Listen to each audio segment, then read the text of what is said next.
Números, capítulos 31 e 32. O Senhor disse a Moisés: Vingue-se dos midianitas pelo que fizeram aos israelitas. Depois disso você morrerá e será reunido a seus antepassados. Então Moisés disse ao povo: Escolham e armem alguns homens para lutarem na vingança do Senhor contra Midian. De cada tribo de Israel enviem 1000 homens para a batalha. Assim escolheram 1000 homens de cada tribo de Israel, no total de 12.000 homens armados para guerrear. Moisés enviou 1000 homens de cada tribo sob o comando de Finéias, filho do sacerdote Eleazar. Finéias levou consigo os objetos sagrados e as trombetas para dar ordem de ataque. Atacaram Midian, como o Senhor havia ordenado a Moisés, e mataram todos os homens. Os 5 reis midianitas morreram na batalha. Evi, Requem, Zur, Ur e Reba. Também mataram à espada Balaão, filho de Beor. Os israelitas capturaram as mulheres e as crianças midianitas e tomaram como despojo o gado, os rebanhos e toda a riqueza deles. Queimaram todas as cidades e acampamentos onde os midianitas moravam.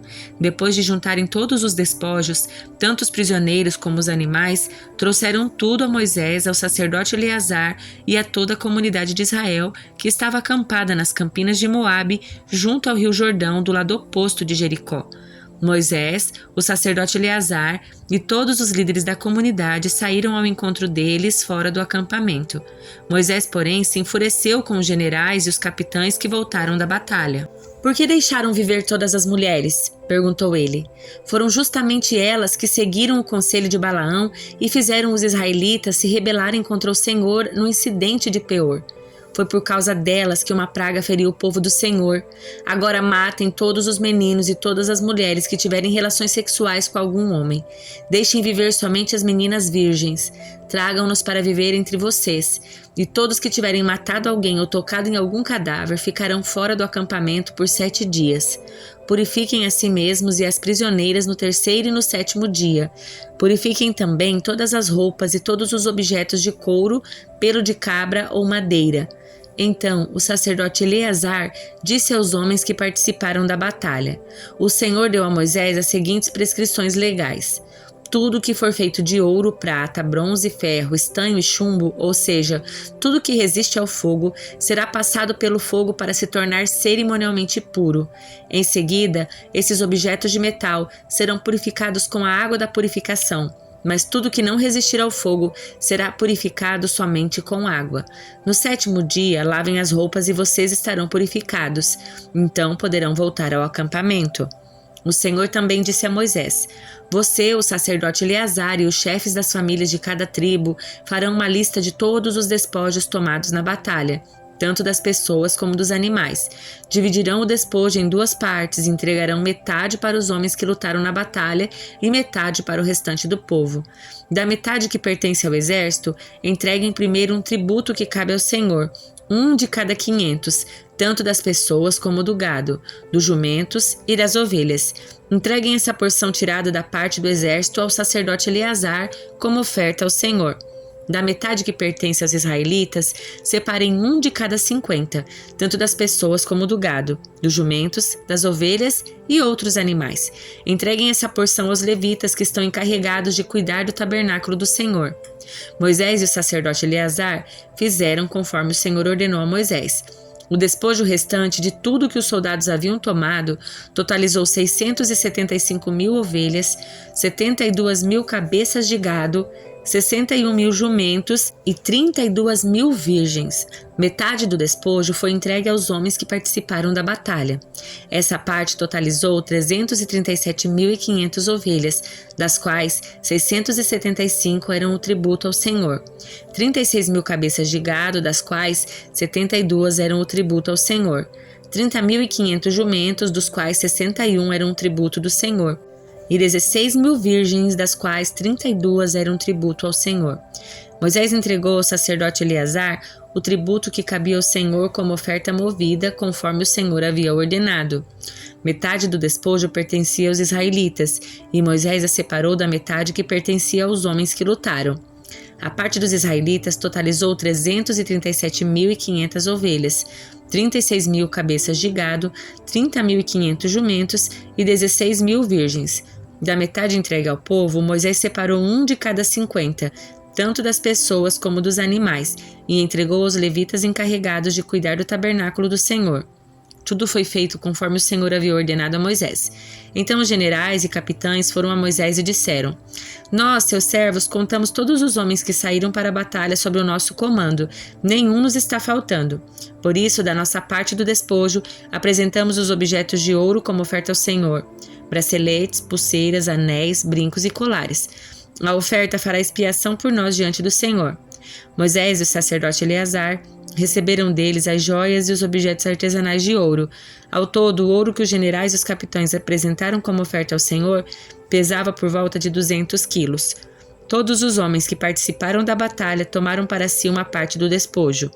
Moisés e o sacerdote Eleazar aceitaram as ofertas dos generais e dos capitães e levaram o ouro para a tenda do encontro como recordação para que o Senhor se lembrasse dos israelitas. As tribos de Ruben e Gade possuíam rebanhos enormes. Por isso, quando viram que as terras de Jazar e Gileade eram adequadas para os seus rebanhos, foram a Moisés, ao sacerdote Eleazar e aos outros líderes da comunidade e disseram: Vejam, as cidades de Atarote, Dibon, Jazar, Ningra, Esbom, Eleale, Sibna, Nebo e Beom. O Senhor conquistou toda essa região para a comunidade de Israel, e ela é adequada para criar rebanhos e para nós, seus servos, que possuímos rebanhos. Se contamos com o seu favor, pedimos que nos deixem ocupar esta terra como nossa propriedade, em vez de nos dar a terra do outro lado do Jordão. Moisés perguntou aos homens de Gade e Ruben: Então vocês querem que seus irmãos vão à guerra enquanto vocês ficam aqui? Por que querem desanimar o restante dos israelitas e atravessar o rio para a terra que o Senhor lhes deu? Seus antepassados fizeram a mesma coisa quando eu os enviei a Cades Barneia para fazer o reconhecimento da terra. Depois que subiram até o vale de Escol e fizeram o reconhecimento da região, desanimaram os israelitas de entrarem na terra que o Senhor lhes dava. Por isso a ira do Senhor se acendeu contra eles e ele jurou: De todos aqueles que eu resgatei do Egito, ninguém com 20 anos para cima verá a terra que eu jurei dar a Abraão, Isaque e Jacó, pois não me obedeceram de todo o coração. As únicas exceções são Calebe, filho do Quenezeu Jefoné, e Josué, filho de Num, pois eles seguiram o Senhor de todo o coração. A ira do Senhor se acendeu contra os israelitas e ele os fez andar sem rumo pelo deserto durante 40 anos, até que toda geração que havia pecado contra o Senhor tivesse morrido. Mas aqui estão vocês, uma raça de pecadores, fazendo exatamente a mesma coisa, acendendo ainda mais a ira do Senhor contra Israel. Se vocês se afastarem dele e se ele abandonar o povo no deserto outra vez, vocês serão responsáveis pela destruição de todo esse povo. Eles se aproximaram de Moisés e disseram: Queremos construir currais para os nossos animais e cidades para os nossos filhos. Então nos armaremos e sairemos prontamente com os israelitas para a batalha até que os tenhamos levado em segurança para sua terra. Enquanto isso, nossos filhos ficarão nas cidades fortificadas que construímos aqui e estarão protegidos de ataques dos povos da região. Só voltaremos a nossos lares quando todos os israelitas tiverem recebido suas porções de terra. Não exigimos, porém, terra alguma do outro lado do Jordão. Preferimos viver aqui do lado leste do Jordão e aceitamos essa região como nossa herança na terra. Então Moisés lhes disse: Se fizerem como prometeram e se armados para as batalhas, suas tropas atravessarem o Jordão e continuarem a lutar até que o Senhor tenha expulsado seus inimigos, então poderão voltar quando o Senhor tiver conquistado a terra. Assim vocês terão cumprido seu dever para com o Senhor e para com o povo de Israel. A terra do lado leste do Jordão será sua propriedade da parte do Senhor. Mas se não fizerem como prometeram, terão pecado contra o Senhor e não escaparão das consequências. Vão, construam cidades para suas famílias, currais para seus rebanhos, mas façam tudo o que prometeram.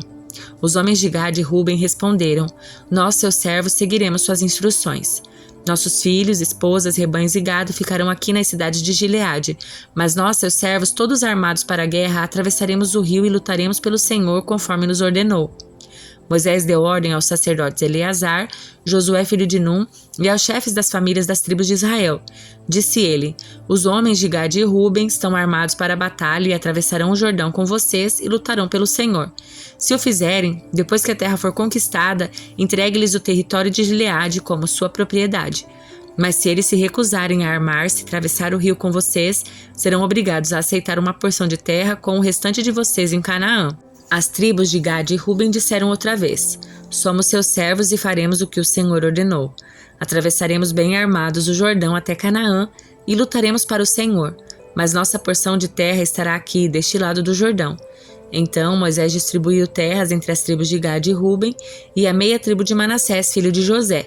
Deu-lhes o território de Seom, rei dos amorreus, o território de Og, rei de Bazã, toda a terra com suas cidades e o território ao redor delas. Os descendentes de Gade construíram as cidades de Dibon, Atarote, Aroer, Atarote-Sofã, Jazar, Jogbeá, Bet-Nimra e Bet-Arã, e todas eram cidades fortificadas e com currais para os rebanhos. Os descendentes de Ruben construíram as cidades de Esbom, Eleale, Kiriatim, Nebo, Baal-Meon e Sibna, e mudaram o nome de algumas das cidades que conquistaram e reconstruíram. Os descendentes de Maquir, da tribo de Manassés, foram até Gileade, tomaram posse dela e expulsaram os amorreus que ali viviam. Moisés deu Gileade aos maquiritas, descendentes de Manassés, e eles se estabeleceram ali. O povo de Jair, outro clã da tribo de Manassés, capturou muito dos povoados de Gileade e mudou o nome da região para a cidade de Jair. Enquanto isso, um homem chamado Noba conquistou a cidade de Quenate e as vilas ao redor e deu seu próprio nome à região, chamando-a de Noba. Salmos de número 38. Salmo de Davi, em que pede a Deus que se lembre dele. Ó Senhor, não me repreendas em tua ira, nem me disciplines em tua fúria. Tuas flechas se cravam fundo em mim, e o peso da tua mão me esmaga. Por causa da tua ira, todo o meu corpo adoece. Minha saúde está arruinada por causa do meu pecado. Minha culpa me sufoca, é um fardo pesado e insuportável. Minhas feridas infeccionaram e cheiram mal, por causa da minha insensatez. Estou encurvado e atormentado, entristecido, ando o dia todo de um lado para o outro. Meu corpo arde em febre, minha saúde está arruinada, estou exausto e abatido. Meus gemidos vêm de um coração angustiado. Tu conheces meus desejos, Senhor, e ouves cada um dos meus suspiros. Meu coração bate depressa, minhas forças se esvaem e a luz dos meus olhos se apaga. Amigos e conhecidos se afastam de mim, por causa de minha doença, e até minha família se mantém distante. Meus inimigos preparam armadilhas para me matar. Os que desejam meu mal tramam para me arruinar e passam o dia planejando sua traição. Eu, porém, me faço de surdo para suas ameaças. Como mudo, permaneço calado diante deles. Escolhi nada ouvir e nada responder, pois espero por ti, ó Senhor. Responde por mim, Senhor meu Deus. Orei, não deixes que meus inimigos zombem de mim, nem que se divirtam com a minha queda. Estou à beira de um colapso, enfrento dor constante. Confesso, porém, minha culpa. Sinto profundo lamento do que fiz. Meus inimigos são muito fortes, eles me odeiam sem razão. Pagam o bem com o mal e opõem-se a mim porque procuro o bem. Não me abandones, Senhor. Não permaneças distante, meu Deus. Vem depressa me ajudar, ó Senhor, meu Salvador. Evangelho de João, capítulo 7. Depois disso, Jesus viajou pela Galileia porque queria ficar longe da Judeia, onde os líderes judeus planejavam sua morte. Logo, porém, chegou o tempo da celebração judaica chamada Festa das Cabanas, e os irmãos de Jesus lhe disseram: Saia daqui e vá à Judeia, onde seus seguidores poderão ver os milagres que realiza. Você não se tornará famoso escondendo-se dessa forma. Se você pode fazer coisas tão maravilhosas, mostre-se ao mundo, pois nem mesmo seus irmãos criam nele. Jesus respondeu: Agora não é o momento certo de eu ir, mas vocês podem ir a qualquer hora. O mundo não pode odiá-los, mas a mim ele odeia, pois eu o acuso de fazer o mal. Vão vocês. Eu ainda não irei a essa festa, pois meu tempo ainda não chegou. Tendo dito isso, permaneceu na Galileia. Contudo, depois que seus irmãos partiram para a festa, ele também foi, mas em segredo, permanecendo distante dos olhos do público. Os líderes judeus tentavam encontrá-lo na festa e perguntavam se alguém o havia visto. Havia muita discussão a seu respeito entre as multidões. Alguns afirmavam: ele é um homem bom, enquanto outros diziam: ele não passa de um impostor, que engana o povo. Mas ninguém tinha coragem de falar sobre ele em público por medo dos líderes judeus. Então, na metade da festa, Jesus subiu ao templo e começou a ensinar. Os judeus que estavam ali ficaram admirados ao ouvi-lo. Como ele sabe tanto sem ter estudado? Perguntavam. Jesus lhes respondeu: minha mensagem não vem de mim mesmo, vem daquele que me enviou. Quem quiser fazer a vontade de Deus saberá se meu ensino vem dele ou se falo por mim mesmo. Aquele que fala por si mesmo busca sua própria glória, mas quem procura honrar aquele que o enviou diz a verdade, não mentiras. Moisés lhes deu a lei, mas nenhum de vocês obedece a ela. Então por que procuram me matar? A multidão respondeu: Você está possuído por demônio. Quem procura matá-lo? Jesus respondeu: Eu fiz um milagre no sábado e vocês ficaram admirados. No entanto, vocês também trabalham no sábado quando obedecem à lei da circuncisão que Moisés lhes deu. Embora, na verdade, a circuncisão tenha começado com os patriarcas muito antes da lei de Moisés. Pois, se o tempo certo de circuncidar seu filho cai no sábado, vocês realizam a cerimônia a fim de não quebrar a lei de Moisés. Então, por que ficam indignados comigo pelo fato de eu curar um homem no sábado? Não julguem de acordo com as aparências, mas julguem de maneira justa. Alguns do povo que moravam em Jerusalém começaram a perguntar uns aos outros: Não é este o homem a quem procuram matar? Aqui está ele, porém falando em público, e não lhes dizem coisa alguma. Será que nossos líderes acreditam que ele é o Cristo? Mas como pode ser este homem? Sabemos de onde ele vem. Quando o Cristo vier, ninguém saberá de onde ele é. Enquanto ensinava no templo, Jesus disse em alta voz: Sim, vocês me conhecem e sabem de onde eu venho, mas não estou aqui por minha própria conta. Aquele que me enviou é verdadeiro e vocês não o conhecem, mas eu o conheço porque venho dele e ele me enviou a vocês. Então, tentaram prendê-lo, mas ninguém pôs as mãos nele, porque ainda não havia chegado a sua hora. Muitos entre as multidões no templo creram nele e diziam: Afinal, alguém espera que o Cristo faça mais sinais do que esse homem tem feito? Quando os fariseus ouviram que as multidões sussurravam essas coisas, ele e os principais sacerdotes enviaram guardas do templo para prendê-lo. Jesus, porém, lhes disse: Estarei com vocês só um pouco mais, então voltarei para aquele que me enviou. Vocês procurarão por mim, mas não me encontrarão e não poderão ir para onde eu vou. Os judeus se perguntavam: Para onde ele pretende ir? Será que planeja partir e ir aos judeus em outras terras? Talvez até ensine os gregos. O que ele quer dizer quando fala: Vocês procurarão por mim, mas não me encontrarão e não poderão ir para onde eu vou? No último dia, o mais importante da festa, Jesus se levantou e disse em alta voz: Quem tem sede, venha a mim e beba, pois as Escrituras declaram: Rios de água viva brotarão do interior de quem crer em mim. Quando ele falou de água viva, estava se referindo ao Espírito que seria dado mais tarde a todos que nele crescem. Naquela ocasião, o Espírito ainda não tinha sido dado, pois Jesus ainda não havia sido glorificado. Quando as multidões o ouviram dizer, alguns declararam: Certamente este homem é o profeta por quem esperávamos. Outros afirmaram: Ele é o Cristo. E ainda outros disseram: Não é possível. O Cristo virá da Galileia? As Escrituras afirmam claramente que o Cristo nascerá da linhagem real de Davi em Belém, o povoado onde o rei Davi nasceu. Assim, a multidão estava dividida a respeito de Jesus. Alguns queriam que ele fosse preso, mas ninguém pôs as mãos nele. Quando os guardas do templo voltaram sem ter prendido Jesus, os principais sacerdotes e fariseus perguntaram: Por que vocês não o trouxeram? Nunca ouvimos alguém falar como ele, responderam. Vocês também foram enganados? Zombaram os fariseus.